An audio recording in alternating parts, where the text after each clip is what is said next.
कहते हैं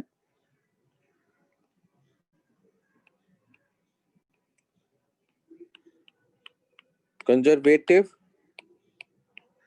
and non conservative forces, ये एक नया टर्म है आपके लिए।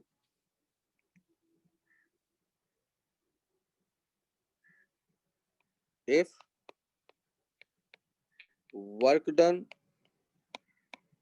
by a force on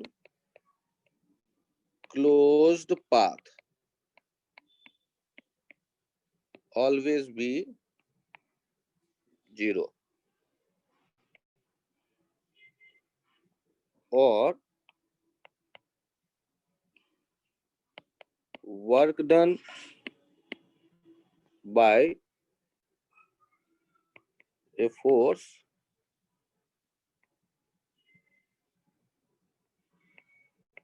between 2 points do not between any 2 points do not depends on chosen path.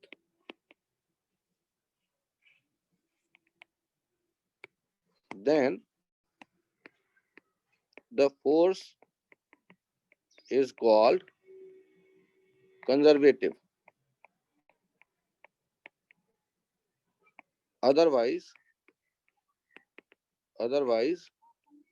non conservative. यहाँ एक टर्म आया है, इन्हें पहले ध्यान रखिए। कंजर्वेटिव या नॉन कंजर्वेटिव फोर्स किसे कहेंगे? तो work done bye a force on closed path always be 0। यदि ऐसा है तो, या work done bye a force between 2 points do not depends on chosen path, then the force is called conservative, otherwise non conservative.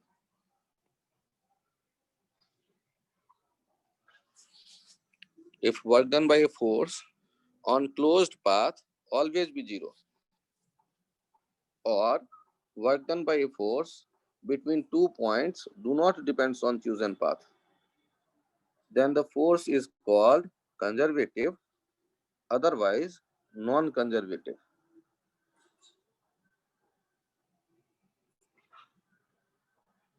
अब example देखिए। यदि हम example की बात करें,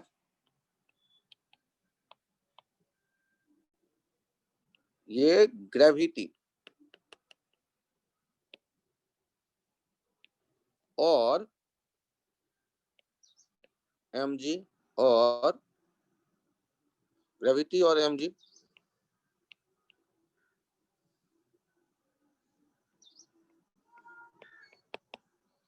spring force, any constant force are example of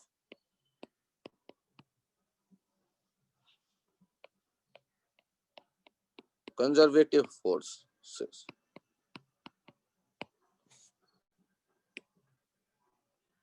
Friction is non-conservative.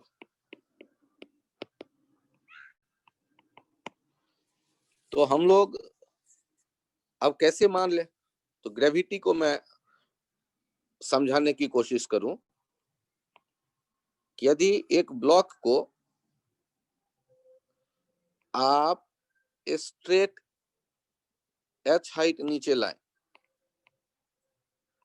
या block को एक इस लंबे रास्ते से चल करके नीचे लाएं h हाइट, चाहे ऐसे एक तीसरे रास्ते से घुमा करके लाएं h हाइट नीचे, तो ये पाथ 1,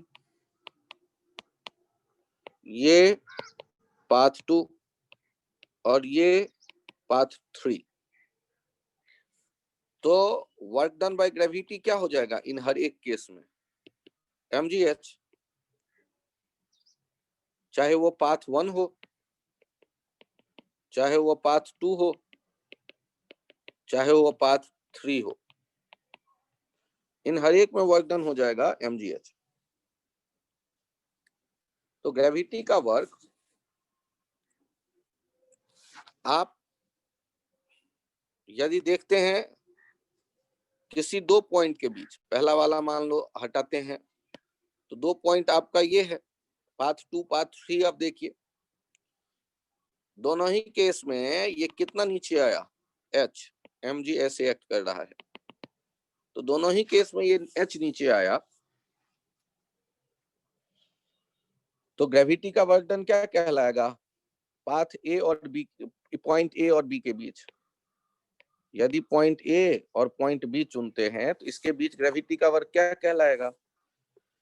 ग्रेविटी का वर्क देखने के लिए हम क्या करते हैं, डिस्प्लेसमेंट देखते हैं, जो कि पाथ 2 दिख रहा है, और फोर्स देखते हैं, और यदि ये दोनों दिख जाता है तो इनके बीच का एंगल देखते हैं, और हम लोग क्या लिख देते हैं, work done by gravity mg into s cos theta, और ट्रिग्नोमेट्री से s cos थीटा कितना हो गया, h। तो किसी दो पॉइंट के बीच का जो वर्क देखते हैं, मान लो ए और बी के बीच का वर्क, तो रास्ते की लंबाई क्या है s, या पाथ 3 की लंबाई क्या है, उस पर निर्भर नहीं कर रहा, वो फिक्स है, दोनों रास्तों का वर्क डन एक जैसा mgh। ऐसा होने पर हम कहते हैं कि वो कंजर्वेटिव फोर्स है। तो कंजर्वेटिव फोर्स के एग्जांपल हो गए mg। और सोचो यदि ऐसा होता कि ब्लॉक को यहां लाए, फिर ब्लॉक को यहां लाकर आगे डिस्प्लेस किया, स्लाइड किया, अब फिर यहां ले गए, अब फिर यहां से इसको यहां तक लाए, तो ग्रेविटी का वर्क देखिए तो इस प्रोसेस में यहाँ W1, यहाँ W2, यहाँ W3 और यहाँ W4, ग्रेविटी का वर्क डन देखना है। इस एग्जांपल में वर्क डन बाय ग्रेविटी बताना है आपको on path 1, path 2, path 3, path 4 और फिर on closed path. Closed path पे टोटल वर्क डन कितना होगा ये भी। तो अलग अलग यदि हम देखें तो वर्क डन बाय ग्रेविटी आप W1 कितना देखोगे, mg भी नीचे और डिस्प्लेसमेंट भी नीचे। तो यदि मैं इसे h कह दूं तो W1 हो गया mgh, यदि इसे s कह दूं तो W2 हो जाएगा mg into h into s into cos 90, जो कि 0 हो गया, क्योंकि mg और s के बीच कितने डिग्री का एंगल दिख रहा है, 90 डिग्री का। और W3 हो जाएगा माइनस mgh, क्यों, क्योंकि यहाँ mg नीचे की तरफ है और डिस्प्लेसमेंट ऊपर की तरफ है, अपोजिट है एक दूसरे के, तो माइनस mgh। और इसके बाद जब हम वर्क डन देखें तो वर्क डन 4 कितना हो जाएगा, mg into s, mg into s into cos 90, ये भी 0। अब देखिए यदि क्लोज्ड पाथ पे वर्क डन आपको बताना हो, वर्क डन क्लोज्ड पाथ पे, तो वर्क डन क्लोज्ड पाथ पे कैसे देखेंगे आप, वर्क डन क्लोज्ड पाथ पे देखेंगे आप, इसके लिए क्या करना होगा, W1 plus W2 plus W3 plus W4 सबको इकट्ठा करना होगा, क्या हो जाएगा, mgh plus 0 minus mgh plus 0, कितना हो गया, 0। तो वर्क डन नेट कितना आ गया, 0 आ गया। Work done on closed path कितना हो गया, 0 हो गया, work done on closed path.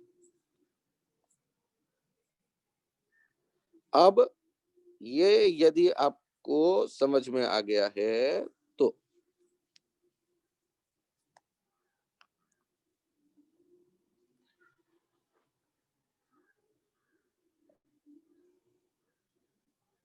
यहाँ नेक्स्ट पॉइंट सोचते हैं।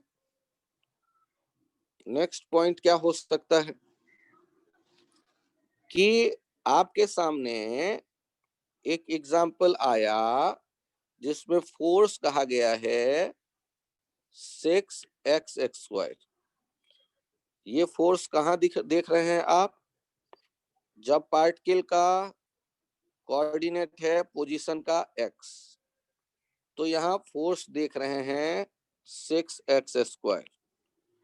और आपसे कहा जाता है कि बताइए x0 से x b के बीच इस फोर्स ने कितना वर्क किया।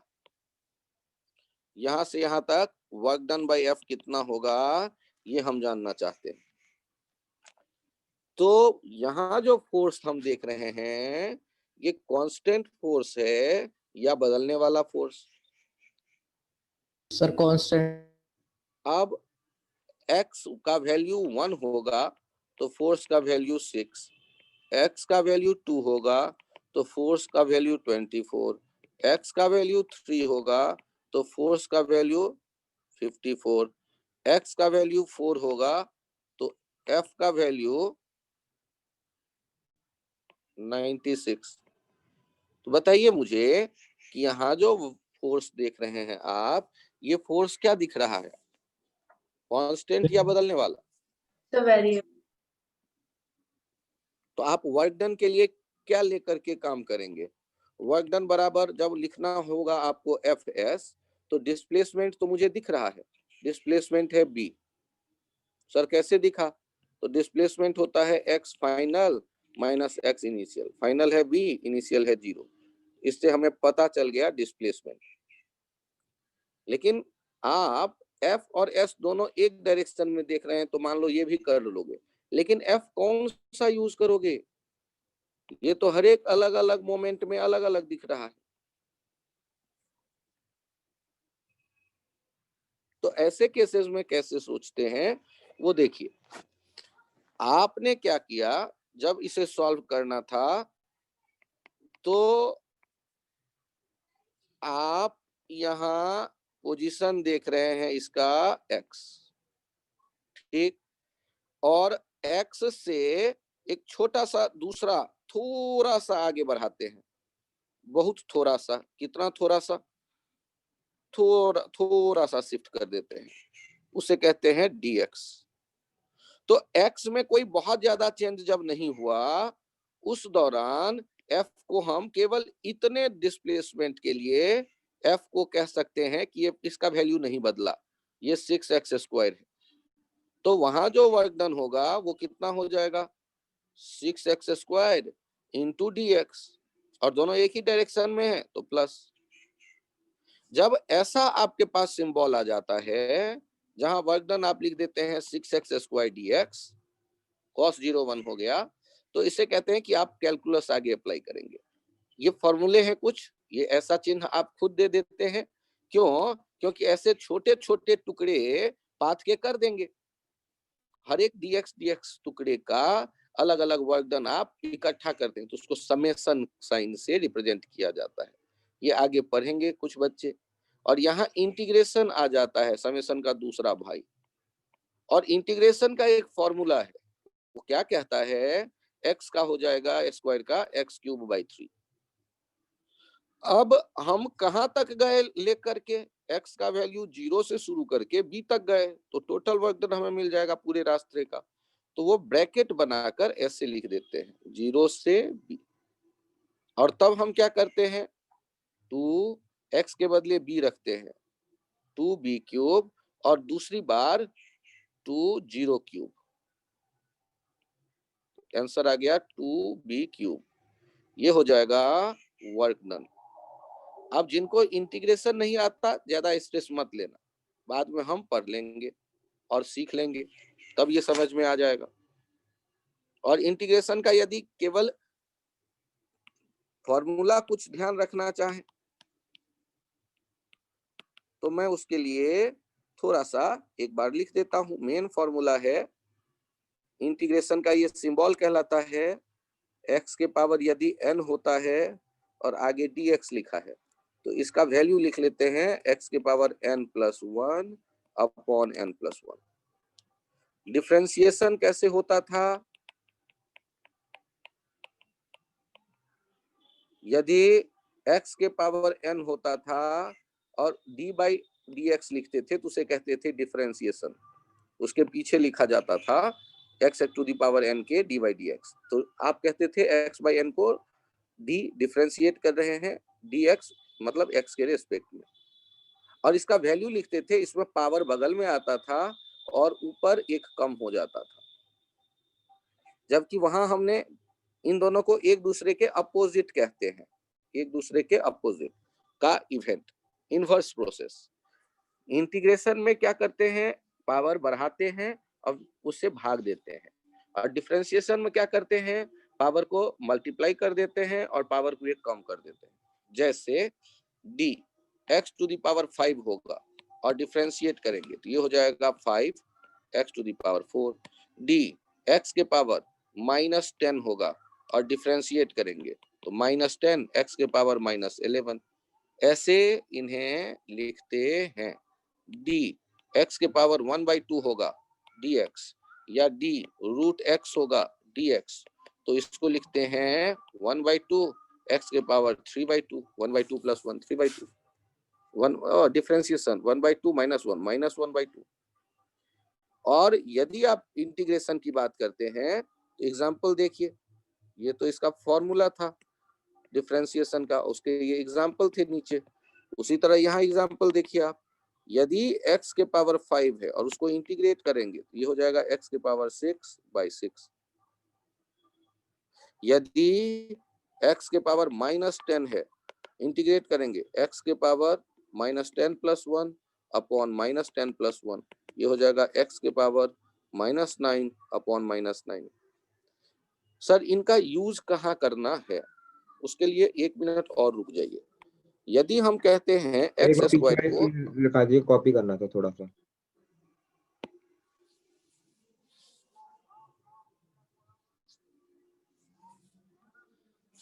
हो गया सर, थैंक यू।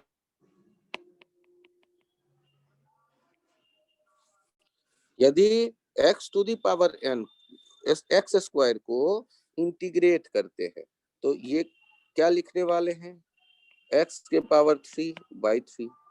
अब यदि कभी इनके बाउंड्री दे दिया जाए, 1 से 2 के बीच में हम इंटीग्रेट कर रहे हैं, ये हो जाएगा x³/3, और ब्रैकेट लिखकर 1 से 3 2 लिख देंगे। अब x के बदले एक बार 2 लिखेंगे, 2³/3, और फिर x के बदले एक बार 1 लिखेंगे, 1³/3, ये हो जाएगा 8/3 - 1/3। सर मेरे समझ में नहीं आया। x के पावर 4 है dx, और मैं यदि 0 से 1 तक इसको इंटीग्रेट करता हूँ, x के पावर 5/5 तो इंटीग्रेशन से फॉर्मूला से चला आया, और लिमिट ऊपर नीचे कहां से कहां तक x को बदल रहे हैं, 0 से 1 तक, तो यहाँ x के बदले एक बार 1 रखेंगे, 1 to the power 5/5 -0 to the power 5/5, ये हो गया 1/5, आगे 0/something 0, 0 टू द पावर 5 0, 1/5 आ गया रिजल्ट। तो ये जब आप ऊपर और नीचे अंक लिख देते हैं तो इसे कहने लगते हैं डेफिनिट इंटीग्रेशन। तो ये डेफिनेट वाला फिर से बता दीजिए। इनडेफिनिट वाला फिर से बता दो मुझे, x² का इंटीग्रेशन कितना होगा? x³/3। और यदि इसी में डेफिनिट होता, मान लो 5 से 12 तक, तो तुम ब्रैकेट इसी इनडेफिनिट में नीचे 5 ऊपर 12 लिख देते, और x के बदले एक बार अब क्या लिखते? 12 के पावर 3/3, फिर एक माइनस साइन लिखते, और x के बदले अब नीचे वाला वैल्यू लिखते 5 टू द पावर 3/3। एक बार अपर लिमिट लिख देते हैं x के बदले, एक्सप्रेशन एज इट इज रहने देते हैं, और एक बार लोअर लिमिट रख देते हैं x के बदले, और एक्सप्रेशन वैसे ही रहने देते हैं। Okay sir. जैसे आपने वर्क के लिए देखा, एक ब्लॉक को खींच कर ले जा रहे थे और यहाँ था 4x लगने वाला फोर्स x कोऑर्डिनेट पे, और हम जानना चाहते हैं 1 से x इक्वल टू 3 तक ले गए खींच के, तो इस दौरान वर्क डन कितना होगा f का, ये हम जानना चाहते हैं। अब यदि हम वर्क डन जानना चाहते हैं तो वर्क डन के लिए क्या लिख लेंगे, एफ डी एक्स, क्योंकि f वेरिएबल है, एक ही डायरेक्शन में है dx के, जिधर x जा रहा है उसी तरफ dx आप ले रहे हैं, तो f के बदले 4x dx, और आप कहां से कहां तक ले जाना चाहते हैं, 1 से 3 तक, ये कितना हो गया 4x स्क्वायर बाई 2, और कहां से कहां तक 1 से 3 तक, पहले तो ये 2 2 जा 4 हो गया, तो आपके पास डाटा कितना आ गया है वर्क डन के लिए 2x स्क्वायर, कहां से कहां तक 1 से 3 तक, 2 into 3 square minus 2 into 1 square, तो ये W कितना आ गया 18 माइनस 2 दैट इज 16 जूल। तो जब वेरिएबल फोर्स हमें मिलेगा तो ऐसे सोच सकते हैं वर्क डन। सर आप कंजर्वेटिव समझाने के बाद वेरिएबल क्यों समझाने लगे, उसके पीछे भी एक कारण है। आपको वेरिएबल जब समझ में आएगा तो उस वेरिएबल फोर्स में ये पहचानना सिखाऊंगा कि उसमें कौन सा कंजर्वेटिव है और कौन सा नॉन कंजर्वेटिव। कांस्टेंट तो मैंने कह दिया कंजर्वेटिव होगा, mg को कह दिया कंजर्वेटिव होगा, लेकिन वेरिएबल के बारे में कुछ बातें बतानी अभी बाकी है। मान लो x पे है और फोर्स आप देख रहे हैं जैसे 2x स्क्वायर और x इक्वल्स टू ये 3x स्क्वायर मान लो, और x इक्वल्स टू 0 से 1 तक हम देखना चाहते हैं कितना वर्क डन हुआ, वर्क डन बाय f क्या होगा। तो जब हमें वेरिएबल फोर्स दिख रहा है तो वर्क डन लिख देते हैं f dx, f कितना 3x स्क्वायर dx, और x का वैल्यू कहां से कहां तक हम लेंगे 0 से 1 तक। अब इंटीग्रेशन देखिए 3x क्यूब बाई 3, 3 और 3 कट गया, कहां से कहां तक 0 से 1, तो वर्क डन हो गया x के बदले 1 रखेंगे 1 क्यूब, एक बार 0 रखेंगे तो वर्क डन हो गया 1 जूल। तो इसी का इलेबोरेशन है कि find work done by F equals to 6x I cap and 4y j cap between 2 3 to 4 4। यहां चेक करिए, आपको फोर्स वेरिएबल दिख रहा है और ये पॉइंट बता दिया गया A से B जब गए तो A से B जाने में वर्क डन कितना हुआ होगा ये हम जानना चाहते हैं between A to B। Block को इस फोर्स के थ्रू A से B लेते गए तो ब्लॉक पर इस फोर्स के कारण वर्क डन कितना हुआ ये हम जानना चाहते हैं। तो सॉल्व करते वक्त कैसे लिखेंगे वर्क डन, ध्यान से देखिए, F डॉट dr, क्यों वेक्टर्स का यूज कर रहे हैं तो ये हम डॉट प्रोडक्ट से देखेंगे i वाला i के साथ, fx dx हो जाएगा प्लस fy dy हो जाएगा, और इंटीग्रेशन दोनों के साथ आ जाएगा, x और y दोनों दिख रहा है तो, लेकिन वर्क डन में ij नहीं होता, तो डॉट प्रोडक्ट से जो रिजल्ट आता है उसमें ij नहीं होता, i कैप j कैप केवल डायरेक्शन बताने का काम करता है। ये डिटेल पढ़ेंगे बाद में वेक्टर्स के फॉर्म में। i x एक्सिस के बारे में बात करता है और y j cap y axis के बारे में बात करता है।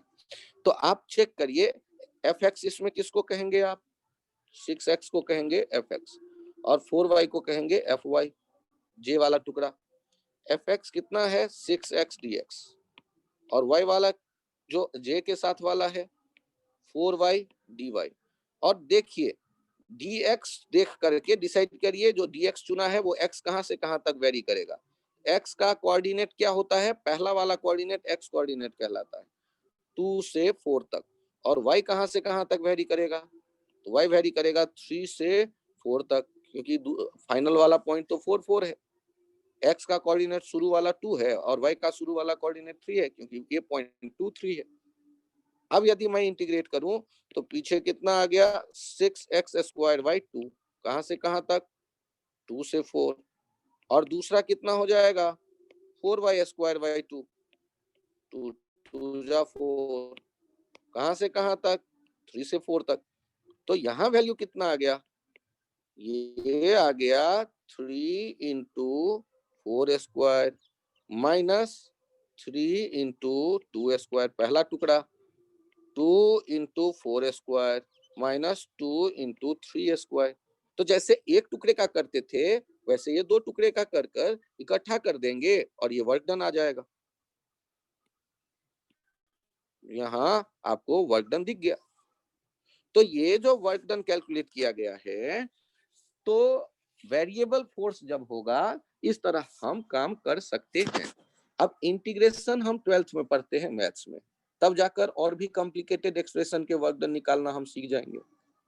और थोड़ा जो अच्छे बच्चे होते हैं वो 11th में ही कैलकुलस का किताब खरीद कर थोड़ा मेहनत एक्स्ट्रा कर लेते हैं, तो उनको ये और बेहतर समझ में आने लगता है। अच्छा, घबराइएगा नहीं, आपको थोड़ा टफ लगे तो ये थोड़ी ही देर आएगी, ज्यादा देर नहीं आने वाली, क्योंकि वर्क डन चैप्टर में सारे वेरिएबल फोर्स मिलेंगे ऐसा तो है नहीं। यदि 10% वेरिएबल मिलेंगे तो 90% तो वही है, नॉर्मल, टेंशन, फ्रिक्शन, उन्हीं के हमें निकालने हैं, तो उन पे आपको ज्यादा फोकस करना है। ये भी समझ लेना है, 11th वालों को तो समझना ही समझना है। आगे बढ़िए। अब यहाँ एक आता है term partial differentiation. Partial differentiation, partial का क्या मतलब है, इसे देखिए। पार्शियल का मतलब होता है कि x² है हमारे पास और इसको हम x के रिस्पेक्ट में डिफरेंशिएट करते थे तो ये आ जाता था 2x।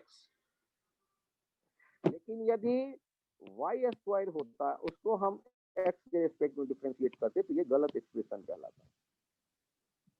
अब सोचो, हमारे सामने में ऐसा है x² y³ प्रोडक्ट में है और इसको मैं डिफरेंशिएट करता हूं x के रिस्पेक्ट में और सिंबल मैंने बदल दिया, d के बदले डेल लिखा, del by del x² into y³। तो इस सिंबल को जब डेल बाई डेल x लिखते हैं तो इसके लिए हम टर्म यूज करते हैं पार्शियल डिफरेंशिएशन। तो पार्शियल का मतलब कि x के अलावे जो होंगे उनको हम कांस्टेंट देखेंगे, उनमें कोई छेड़छाड़ नहीं करेंगे और x वाले को डिफरेंशिएशन के फॉर्मूले से लिख देंगे 2x y³। यदि यही पार्शियल डिफरेंशिएशन y के रिस्पेक्ट में हम करते, जहां प्रोडक्ट के फॉर्म में हमें फंक्शन दिख रहा है, तो उनमें या दिमाग में रखिए प्रोडक्ट हो सम हो जो भी हो, y के रिस्पेक्ट में डिफरेंशिएट करेंगे तो y के अलावा जो भी है वो कांस्टेंट है। x² को हम क्या कहेंगे, इसको छेड़छाड़ नहीं करना, एज इट इज रहने दो। और y³ का डिफरेंशिएशन कितना हो जाएगा 3y²। वो डिफरेंशिएशन का फॉर्मूला वही रहेगा, पावर बगल में आ गया और पावर को हमने एक कम कर दिया। अच्छा चलिए मान लेते हैं कि हमारे सामने में ऐसा होता कि हम देख रहे होते डिफरेंशिएशन, एक फंक्शन देखते हैं f x³, ध्यान दीजिएगा x³ y² प्लस z⁵, और यदि हम इसको x के रिस्पेक्ट में डिफरेंशिएट करेंगे, x के रिस्पेक्ट में ये हो जाएगा 3x² और अगला इंडिपेंडेंट कांस्टेंट हो गया उनका differentiation 0। Differentiation of 5 upon dx क्या हो जाता है 0, कांस्टेंट का डिफरेंशिएशन 0 आता है। तो जब हमने पार्शियल डिफरेंशिएशन किया तो y² इंडिपेंडेंट एक कांस्टेंट जैसा है, उनका डिफरेंशिएशन 0, z⁵ का 0। Del f by del y क्या हो जाएगा, x वाला 0, y² वाला 2y और z⁵ वाला 0। Del f by del z क्या हो जाएगा, ये x वाला 0, y वाला 0, 5 z टू द पावर 4। सोचो, पार्शियल डिफरेंशिएशन का मतलब है कि डिफरेंशिएशन का ही फॉर्मूला लगाएंगे, और इंडिपेंडेंट यदि है कोई x के रेस्पेक्ट में डिफरेंशिएट करते वक्त y, तो उसका 0 हो जाएगा, z 0 हो जाएगा। तो जिसके रेस्पेक्ट में पार्शियल डिफरेंशिएशन कर रहे हैं उनके अलावा कोई और वेरिएबल है तो उन्हें हम कांस्टेंट तो देखेंगे।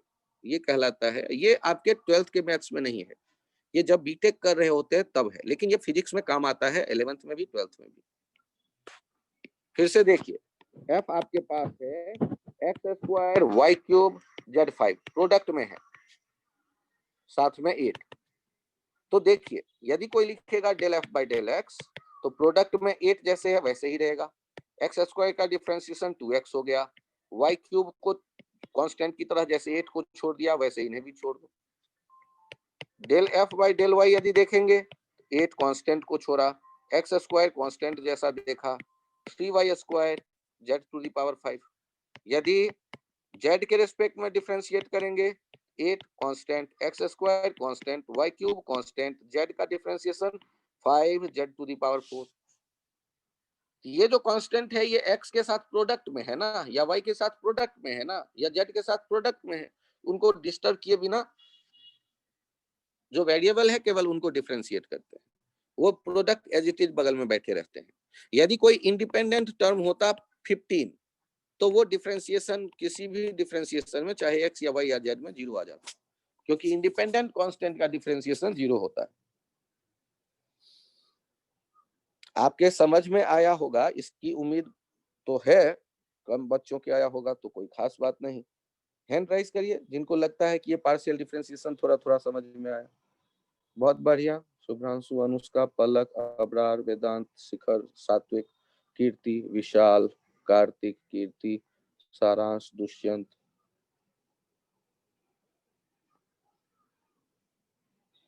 महक। बहुत बढ़िया। दुष्यंत, आप कुछ पूछना चाहें तो बोलिए। दुष्यंत सर एंड में थोड़ा समझने है। ठीक है। शिवांशी, आपके कुछ ideas?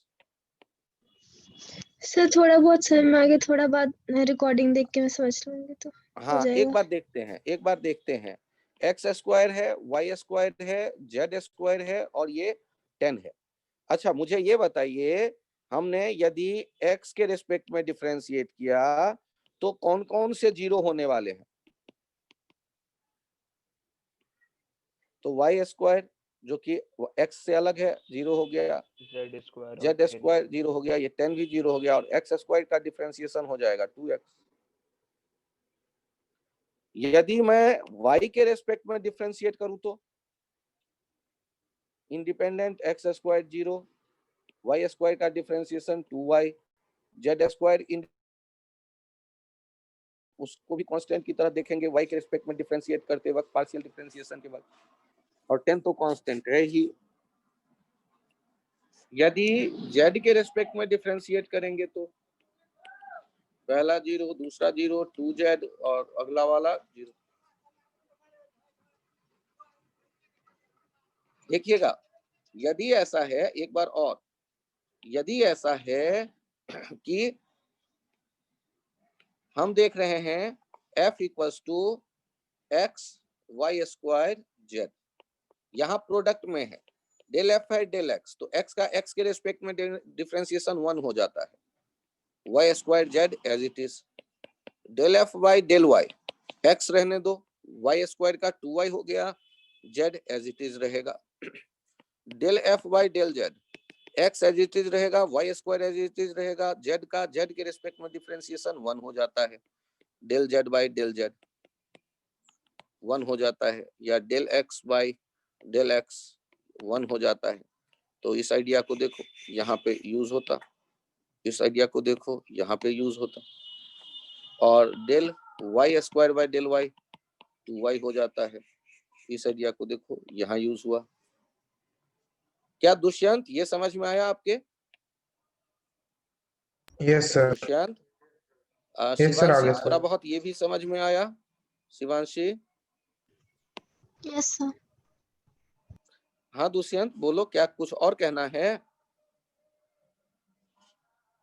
No sir.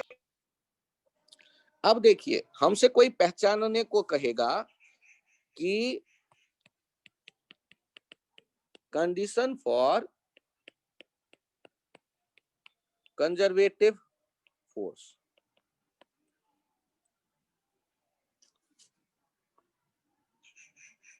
A force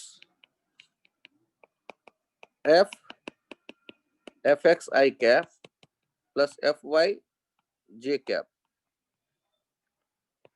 is called conservative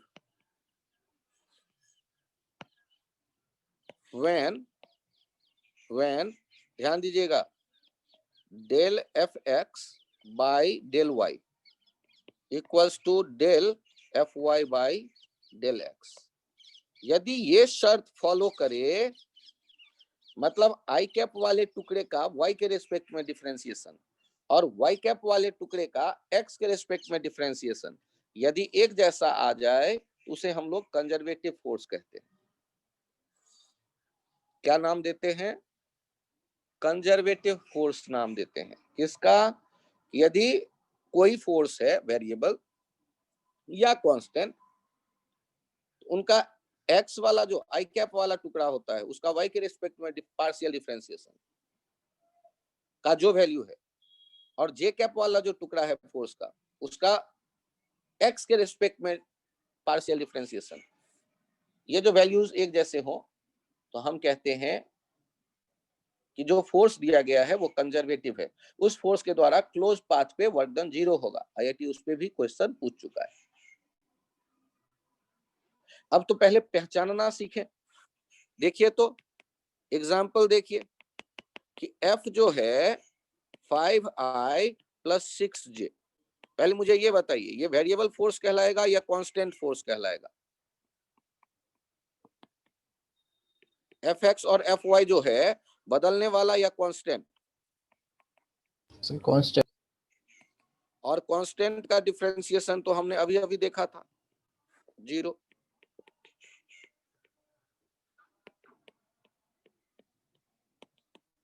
और ये दोनों क्या हो गए? बराबर। इसका मतलब कि जो कांस्टेंट फोर्स कोई भी हम लेंगे और Fx वाले का y के रेस्पेक्ट में डिफरेंशिएशन भी 0 आएगा और Fy वाले का x के रेस्पेक्ट में डिफरेंशिएशन भी 0 आएगा। और ऐसा होने पर हम क्या कहेंगे? All constant force are conservative in nature. All constant force are conservative in nature. All constant force are conservative in nature.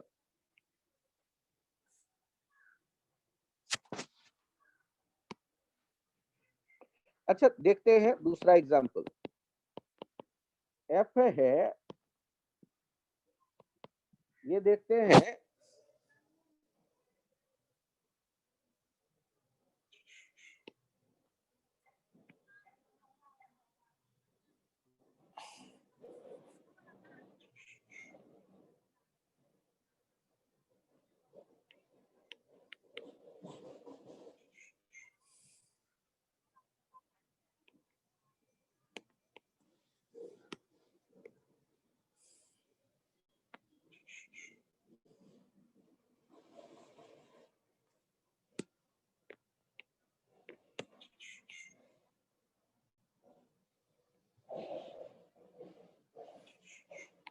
यहां चेक करिए कि ये कंजर्वेटिव है या नॉन कंजर्वेटिव है, यही बताना है आप।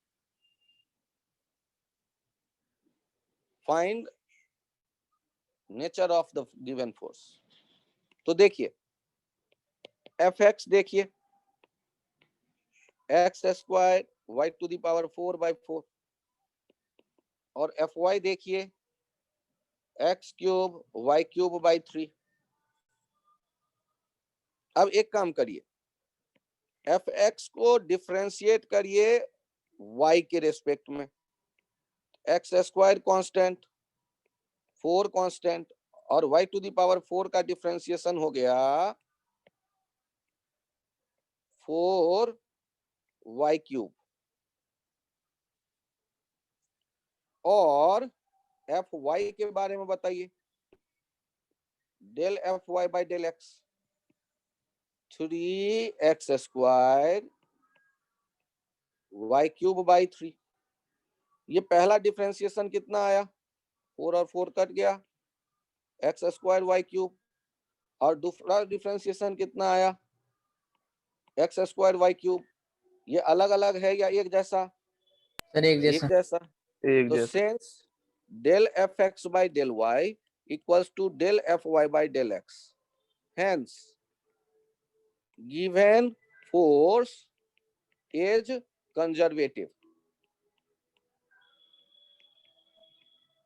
in nature। तो हम लोगों ने ये पॉइंट अभी देखा कि कंजर्वेटिव फोर्स को कैसे ढूंढ सकते हैं। सर ये मेहनत है इसमें, अरे थोड़ा तो मेहनत ऑलरेडी है। ये आप जब एससी वर्मा उठाएंगे तो इस पे एक भी क्वेश्चन नहीं मिलेगा, कोई खास बात नहीं, लेकिन आपके सिलेबस में है 11th के। आपके सामने एफ मैंने लिखा, ध्यान से देखना, वाई आई कैप प्लस एक्स जे कैप, इनके बारे में बताओ, इज कंजर्वेटिव और not?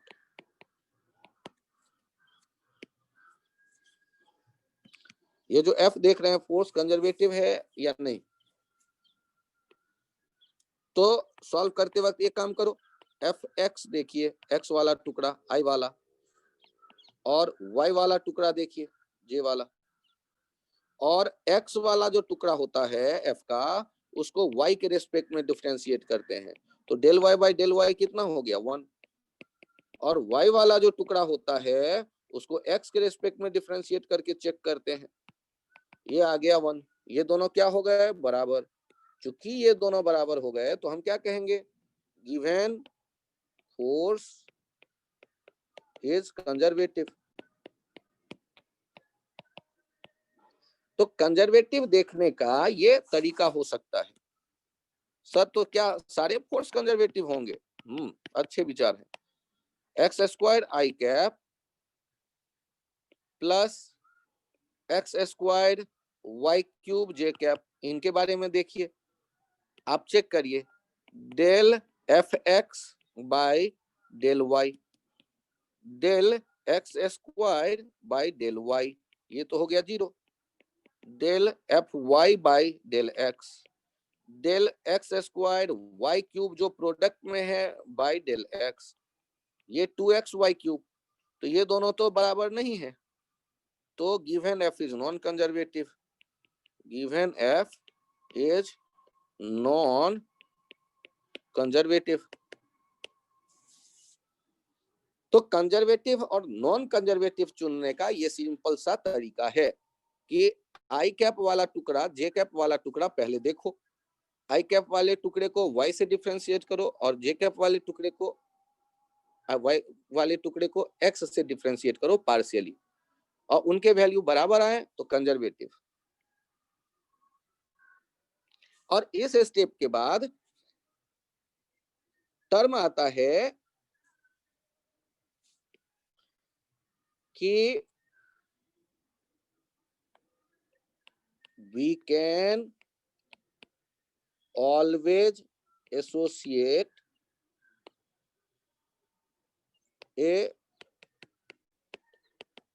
potential energy U with a conservative force, conservative force। अब यहां पर जैसे ग्रेविटेशनल फोर्स और उससे एसोसिएटेड होता है ग्रेविटेशनल पोटेंशियल एनर्जी। जैसे होता है स्प्रिंग फोर्स कंजर्वेटिव, तो उससे एसोसिएटेड होता है स्प्रिंग पोटेंशियल एनर्जी। जैसे होता है इलेक्ट्रोस्टैटिक कूलम्बिक फोर्स, उससे एसोसिएटेड होता है इलेक्ट्रिक पोटेंशियल एनर्जी। तो मतलब जो कंजर्वेटिव फोर्सेस होते हैं उनसे एक पोटेंशियल एनर्जी एसोसिएटेड होता है। आप में से कुछ बच्चे उछल पड़ोगे कि सर ये पोटेंशियल एनर्जी क्या होता है। तो पोटेंशियल एनर्जी क्या है? द एनर्जी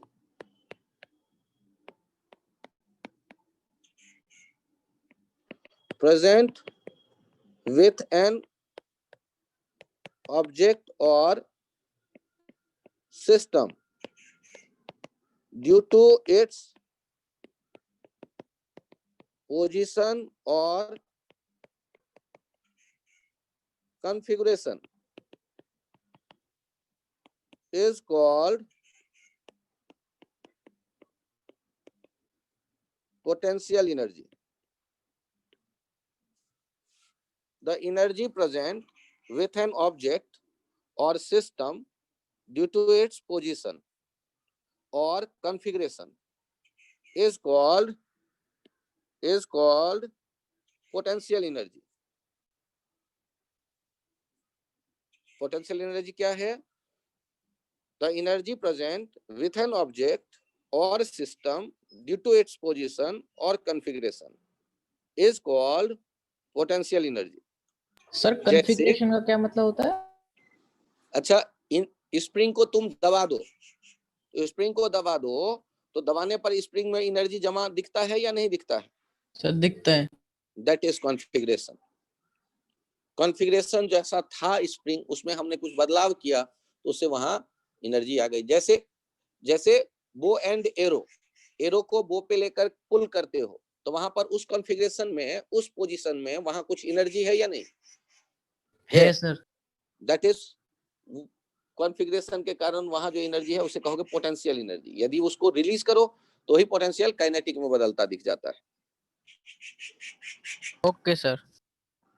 यदि एक ब्लॉक को तुम्हारे सर के ऊपर रखा हुआ देखो और उसको गिरा दिया जाए तो वो गिरेगा, तो उसके पास एनर्जी है, और नहीं पता तुम्हें तो सर से टकराएगा तो पता चल जाएगा। तो वो जो आपको एनर्जी दिख रहा होता है पोजीशन के कारण, that is potential energy. Configuration के कारण, दैट इज पोटेंशियल एनर्जी। अब हम एसोसिएट कैसे करते हैं? तो डिफिनीशन है, एक डिफिनीशन है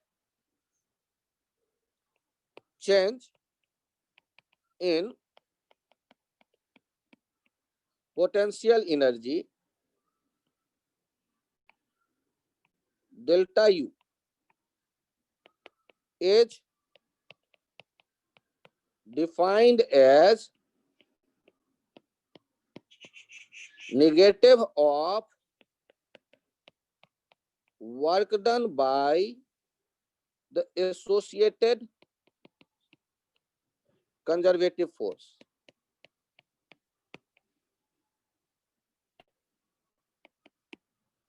Means delta U equals to minus of work done by conservative force. ध्यान दीजिएगा, हमारे पास जो डिफिनीशन है फिजिक्स में वो पोटेंशियल एनर्जी को नहीं डिफाइन करता है, वो चेंज इन पोटेंशियल एनर्जी को डिफाइन करता है। और वो किसके बराबर है? Negative of work done by conservative force. WC क्या है? Work done by conservative force. WC को क्या कहते हैं? Work done by conservative force. जैसे एक ब्लॉक को देखिए, ए पोजीशन पर है m मास का, और इसको h हाइट ऊपर ले गए b पे, तो आप डेल्टा u कैसे लिखेंगे? u final minus u initial, u at b minus u at a, और ये किसके बराबर हो जाएगा? ये बराबर हो जाएगा minus of work done by conservative force. Conservative force यहाँ ग्रेविटी है, तो delta u u at b minus u at a ये किसके बराबर हो जाएगा? यहाँ देखिए ग्रेविटी का वर्क डन माइनस mgh, क्योंकि mg नीचे था और डिस्प्लेसमेंट ऊपर है, ये माइनस माइनस क्या हो जाएगा? माइनस माइनस हो जाएगा प्लस, एक माइनस पहले भी है ना, यहाँ देखिए फिर से माइनस mgh है ग्रेविटी का वर्क, और एक माइनस पहले से है, तो डेल्टा u जो आया u at b minus u at a ये आ गया प्लस mgh। तो हम लोग तो बचपन से जानते हैं कि यदि UA को ग्राउंड मान लें और ग्राउंड का पोटेंशियल एनर्जी 0 मान लें, इसे कह देते हैं डिफरेंस, ठीक ना? तो यदि ये 0 कह दोगे तो U एट B किसके बराबर हो जाएगा? mgh के। तो आपको बचपन में तो यही सिखाया गया कि h हाइट ऊपर ले जाएं ब्लॉक को तो उसकी पोटेंशियल एनर्जी हो जाती है mgh, और ये डिफिनीशन से ऐसे डिराइव होके आया। और पोटेंशियल एनर्जी है mgh, ऐसा तब कहेंगे जब ए वाले को हम कह दें कि ये 0 है, नहीं तो हम क्या बोलेंगे? बी और ए के बीच का जो एनर्जी का डिफरेंस है पोटेंशियल एनर्जी का, वो है mgh। Higher potential energy minus lower potential energy, ये है mgh। फाइनल माइनस इनिशियल, वो negative of work done by conservative force, ये mgh। तो हम लोग जो क्लास 9th में देखते हैं वहां पोटेंशियल एनर्जी सीधे बोल देते हैं एक पॉइंट का mgh, लेकिन उसके पीछे ये भी छुपा हुआ है कि ग्राउंड के रेस्पेक्ट में h, और ग्राउंड को मैंने 0 माना है। यदि ग्राउंड को आप कह दो कि वो 50 जूल का एनर्जी ग्राउंड पे रखने पर है पोटेंशियल, तो h हाइट पे होगा 50 प्लस mgh, 50 प्लस mgh। तो a पे जो होगा उससे वो mgh उसमें ऐड कर देते हो तो b का पोटेंशियल एनर्जी हमें दिखता है। और ये पाथ पे डिपेंड नहीं करेगा, क्यों? क्योंकि पाथ कोई भी हो, कंजर्वेटिव फोर्स का वर्क डन पाथ पे डिपेंड नहीं करता, तो पाथ पे डिपेंड नहीं करता, इसीलिए पोटेंशियल एनर्जी जो होगा दो पॉइंट के बीच का उसका डिफरेंस, वो भी पाथ पे डिपेंड नहीं करेगा, चाहे किसी भी रास्ते से जाओगे। दो पॉइंट के बीच में जो पोटेंशियल एनर्जी का चेंज हमें मिलेगा वो सेम मिलेगा कंजर्वेटिव फोर्स के केस में। अब ये बातें धीरे धीरे इलेबोरेट हो रही है, 9th से बढ़ के 11th में हमारे हैं। 11th में हमारे पास क्या आ गया है कि डिफिनीशन आया है, change in potential energy is negative of work done by conservative force. और जब हम ब्लॉक को ए से बी तक ले गए, ए से बी तक h हाइट ऊपर ले गए, तो ग्रेविटी का जो वर्क डन देखा हमने, ये ग्रेविटी का वर्क डन हो गया माइनस mgh। तो negative of work done by gravity कितना हो गया? Plus mgh। और यही किसके बराबर हो गया? Delta u। तो ये जो डेल्टा u है ये किसके बराबर है? प्लस mgh की। और इसे ही क्या कहते हैं? u final means u at b minus u at a। यदि a वाले को हम 0 मान लें तो b वाले पोजीशन का पोटेंशियल एनर्जी ग्रेविटी का mgh।